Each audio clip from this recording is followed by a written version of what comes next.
हूं प्रकाश व्यास, VIP news Madhya Pradesh Rajasthan.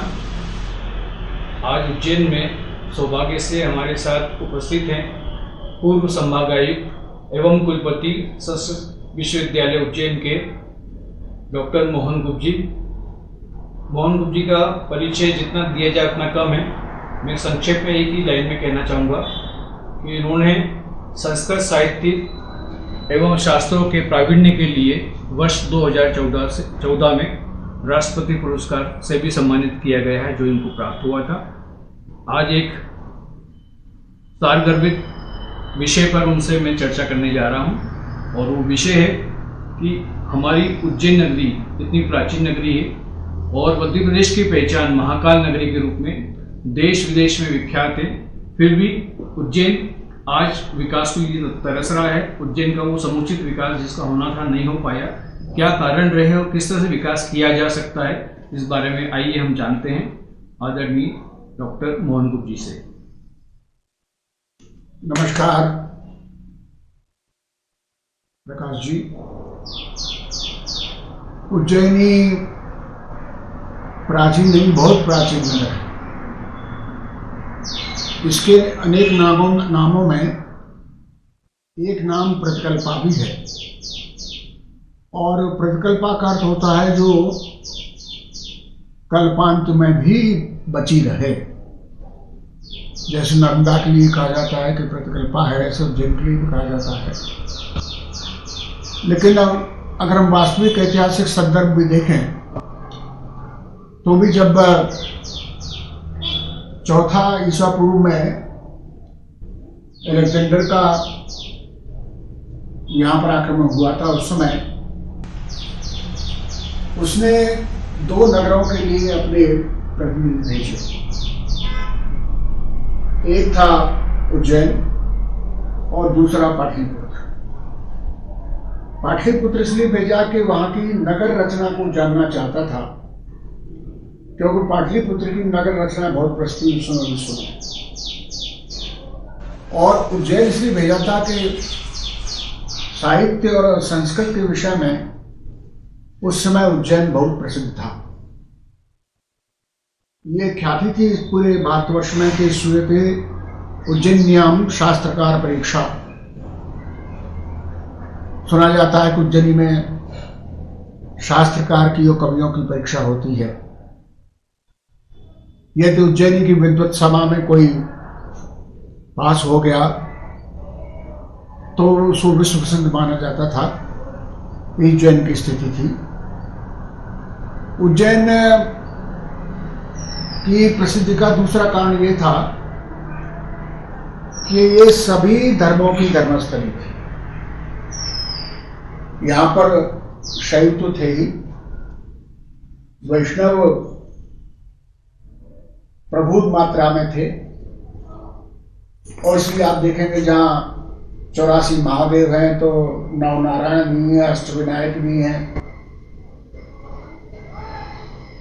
यहाँ पर बौद्ध और जैन धर्म का भी बहुत बड़ा प्रभाव था।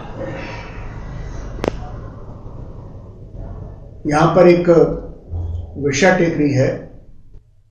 वैश्य टेकरी जो है ये बहुत महत्वपूर्ण बौद्ध स्थल है।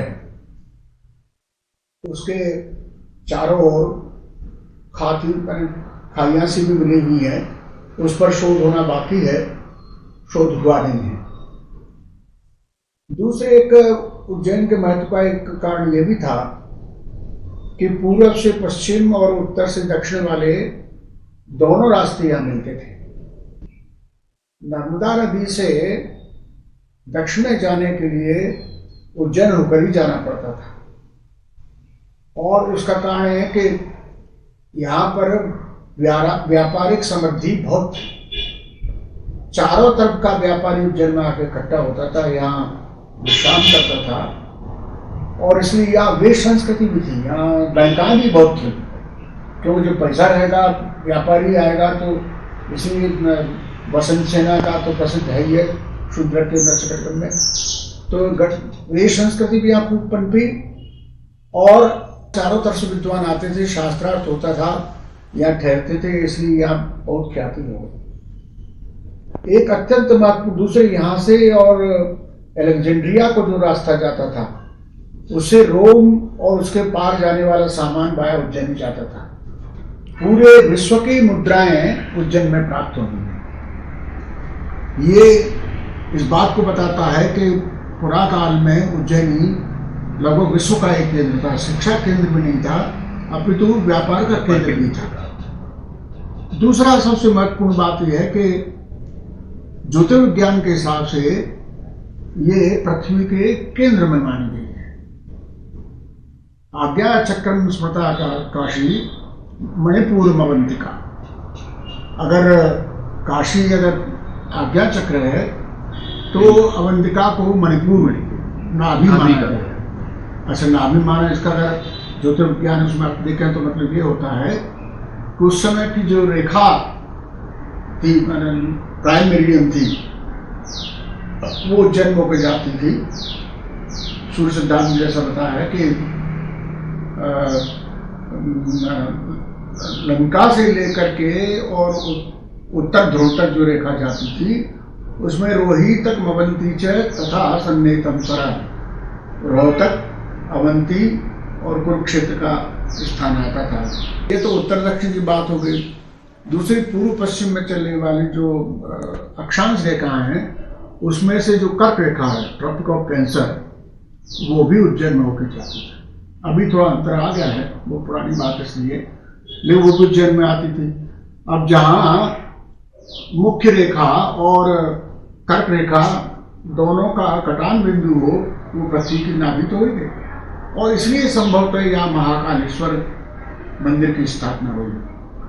महाकालेश्वर मंदिर की स्थापना के विषय में इतिहास से इतना ही पता चला है कि विक्रमादित्य के समय महाकाली मंदिर था, क्योंकि कालिदास, जो हम लोग 2nd सेंचुरी BC का मानते हैं, उन्होंने बड़े अच्छे शब्दों में महाकाल का वर्णन अपने रूप में किया है।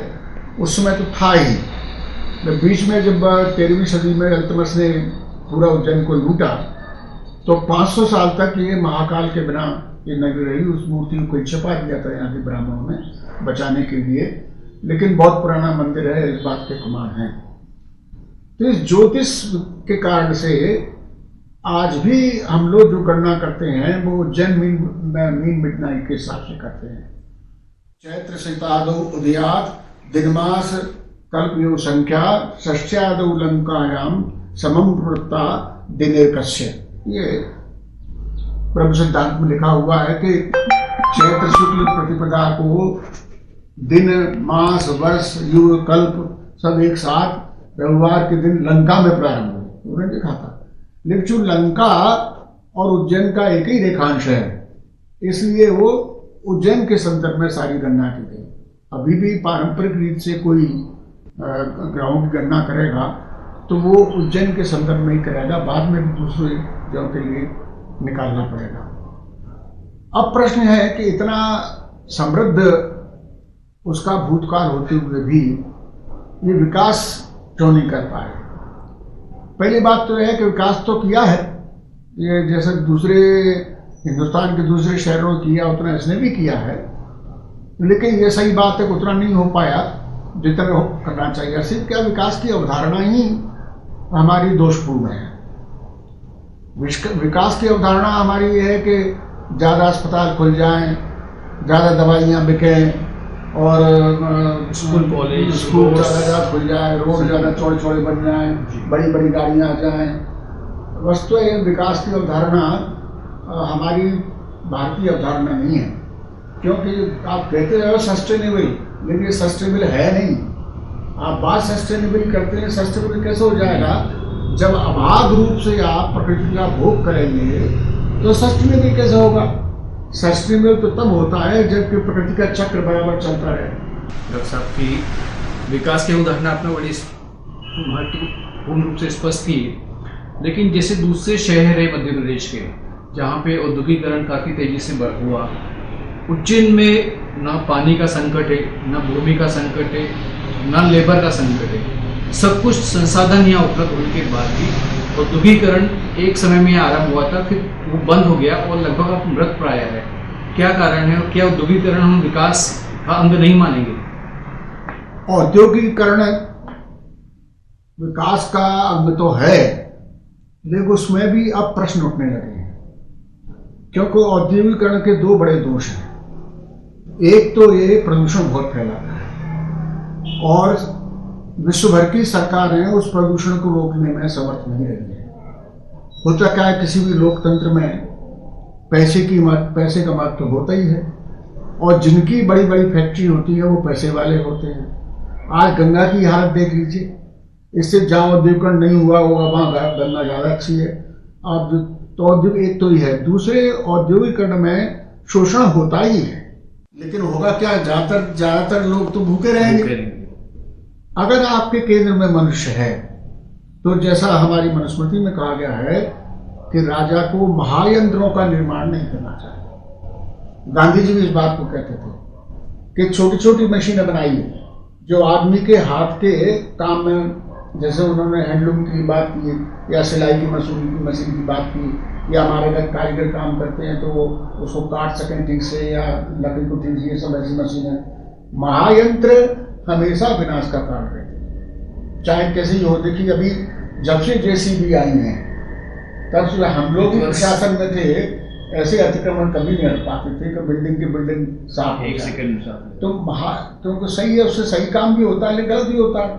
कोई भी शक्ति ये मूल्य निरपेक्ष होती है, चाहे वो अग्नि हो, चाहे तलवार हो, चाहे बम हो, उसका उपयोगकर्ता के हाथ में रहता है। अगर वो उसके नैतिक मूल्य अच्छे हैं तो अच्छा रिजल्ट आएगा, नैतिक मूल्य अच्छे नहीं है तो अच्छा है। तो मेरा ये कहना है कि अभी मैं ये कहता हूँ कि महायंत्रों का निर्माण नहीं करना चाहिए।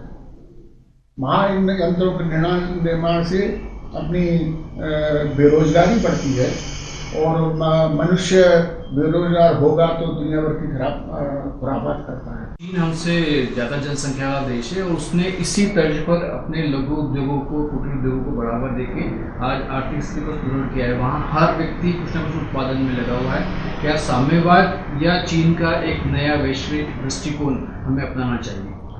नहीं, साम्यवाद तो बिल्कुल नहीं अपनाना चाहिए। साम्यवाद के अपने दोष होते हैं, तो वो फिर मैंने कहा अगर मनुष्य को केंद्र में रखते हैं तो मनुष्य की पहली आवश्यकता तो यह है कि वो कम से कम अपने परिवार के अपने मामले में स्वतंत्र रहे। जहाँ आपके परिवार पे भी सरकार की निगरानी बनी रहे, वो आदमी आप उसको कितनी समृद्धि दे दीजिए वो सुखी नहीं हो सकता। वहाँ का आदमी सुखी नहीं है, मैं मान के चलता हूँ। साम्यवाद तो बिल्कुल नहीं होना चाहिए। हाँ, वहाँ अनुशासन है तो यहाँ अनुशासन लाइए, अनुशासन के दूसरे तरीके भी हो सकते हैं, और वहाँ के उत्पादन लेकिन मनुष्य केंद्र में है, इसलिए वो सस्ती चीज़ बनाते हैं। सस्ती चीज़ बनाते हैं तो विश्व का बाजार टप आया आदमी से। वैसा यहाँ क्यों नहीं कर सकते? यहाँ बड़ी उद्योग में लगाने में आप लगे रहते हैं। अब विषांतर हो जाए, हम उज्जैन की तरफ आते हैं। उज्जैन में देखिए, उज्जैन की नब्ज को नेताओं ने समझा नहीं। उज्जैन एक तीर्थ स्थल है और एक शिक्षा विद्या भूमि है, और यही कारण था कि मथुरा से भगवान काशी में जाते हुए उज्जैन आए। इसका कारण तो आप काशी जा सकते थे, काशी उज्जैन क्यों आए? तो दूसरे क्या इनको ये चाहिए, यूपी में वो एक्सपेरिमेंट हो रहा है, हर जिले की अपनी प्रकृति के हिसाब वहाँ का विकास का नक्शा बनाया जाए। यहाँ के विकास का नक्शा बनाते समय दो चीज देना चाहिए। एक तो पिलग्रिम टूरिज्म, वो एक ध्यान में रहना चाहिए, वो नहीं किया। पिलग्रिम टूरिज्म में हमारी दृष्टि आम भक्त पर नहीं रहती, बड़ी गाड़ी वाली भक्त पर रहती है, ये गलत है। मीनाक्षी मंदिर में चले जाइए तो वहाँ भी सकरी गलियाँ हैं, हाँ सकरी गलियाँ हैं। आप जगन्नाथपुरी में चले जाइए, आप तोड़ करके बड़े बड़े मकान तोड़ करके, अब जिसका टूटता है तो तकलीफ तो होती है। तो कर क्या रहे हैं, बड़ी गाड़ियाँ पहुँच जाएंगी, लेकिन छोटे भक्तों को तो 3 मीलों चलना पड़ रहा है। तो एक तो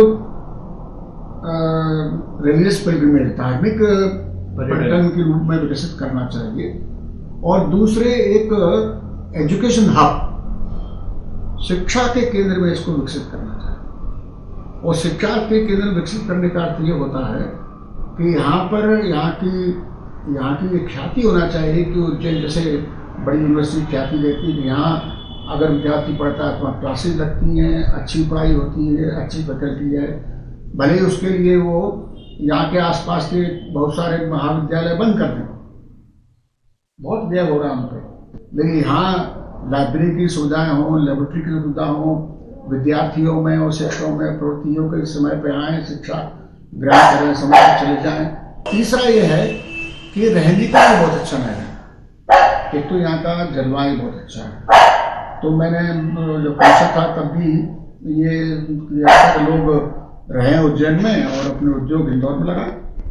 तो यहाँ एक तो उसके लिए चाहिए, एक तो वातावरण साफ रखें, दूसरे इसको क्राइम फ्री करें। और उज्जैन जैसे शहर को, बहुत बड़ा शहर नहीं, उज्जैन जैसे शहर को अगर आदमी मन पर रख ले तो क्राइम फ्री करना बहुत मुश्किल नहीं है। तो यहाँ का प्रदूषण मुक्त हो और अपराध मुक्त हो, तो रहने के लिए खासतौर पर सेवानिवृत्ति के बाद रहने के लिए बहुत उत्तम जगह है और उद्योगपतियों के लिए बहुत उत्तम जगह है। इंदौर, यहाँ इंदौर में हवाई अड्डा भी है, इंदौर में सारा कनेक्टिविटी पूरे विश्व के लिए है। इंदौर में अपना व्यवसाय चलाएं, इंदौर व्यवसाय चलाएं। ये 3 बिंदुओं पर उज्जैन का विकास होना चाहिए। कुल मिलाकर के जहाँ तक उज्जैन के विकास का प्रश्न है, जो विकास के संबंध में योजना बनाने वाले लोग हैं, उनको 3 चीजें ध्यान रखना आवश्यक है। पहली बात तो यह है कि युगों से ये तीर्थ स्थल बन रहा है, तो धार्मिक पर्यटन के संदर्भ में दूसरे धार्मिक पर्यटन स्थलों से इसकी कनेक्टिविटी बढ़ाकर धार्मिक पर्यटन के रूप में इसे बढ़ावा देना चाहिए। लेकिन इस उपक्रम में इसका मूल तीर्थ का स्वरूप है, उसे विखंडित नहीं करना चाहिए। 2 मूल बात है जो आज के कर्णधारों को नहीं पता है, जो भारतीय चिंतन की उपज है। पहली उपज तो यह है कि व्यष्टि का विकास समष्टि में स्थापित करके किया जाना चाहिए। अगर मैं अपना विकास चाहता हूं तो उज्जैन का विकास चाहते हुए मुझे अपना विकास करना चाहिए।